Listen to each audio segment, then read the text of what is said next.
ሁሉ ጭንቅ፣ ሁሉ ተስፋ የሚያስቆርጥ ቀጥሎ ለሚሆንና ለሚመጣ እርግጠኛ የሚሆን በጠፋበት በዚህ ጊዜ እኛ ግን እንደዚህ አይደለንም።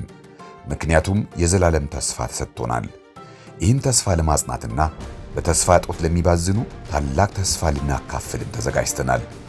እነሆ ተስፋ ለሰብአዊ ዘር በሚል ርዕስ የተዘጋጀ ታላቅ መንፈሳዊ ጉባኤ መልካም ዜና ይዞ ከሚያዝያ 1 እስከ 11 ቀን 2017 ዓ.ም በሚሊኒየም አዳራሽ ሊቀርብ ጊዜው ደረሰ።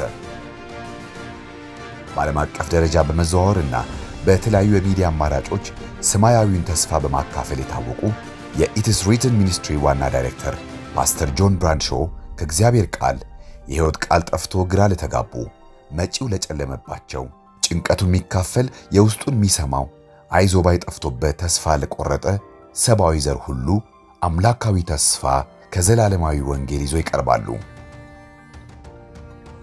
ይህ ብቻ አይደለም። የተለየ ጸሎት አገልግሎት፣ ልዩ ዝማሬ ጊዜ በየምሽቱ ይቀርባል። ሌላም አለ።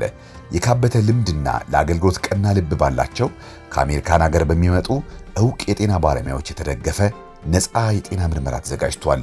የአይን ምርመራ፣ የአይን ሞራ ግርዶሽና ልዩ ልዩ የጥርስ ህመም ላለባቸው በተመሰከረላቸው የሕክምና ባለሙያዎች ነፃ ሕክምና ተዘጋጅቷል።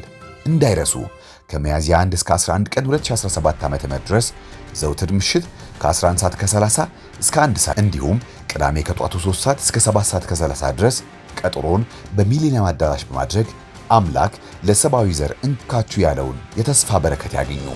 ሌሎችን ይጋብዙ፣ እርሶም እንዳይቀሩ። አዘጋጅ የሰባተኛ ቀን አድቬንቲስት ቤተክርስቲያንና የኢትስ ሪትን ሚኒስትሪ።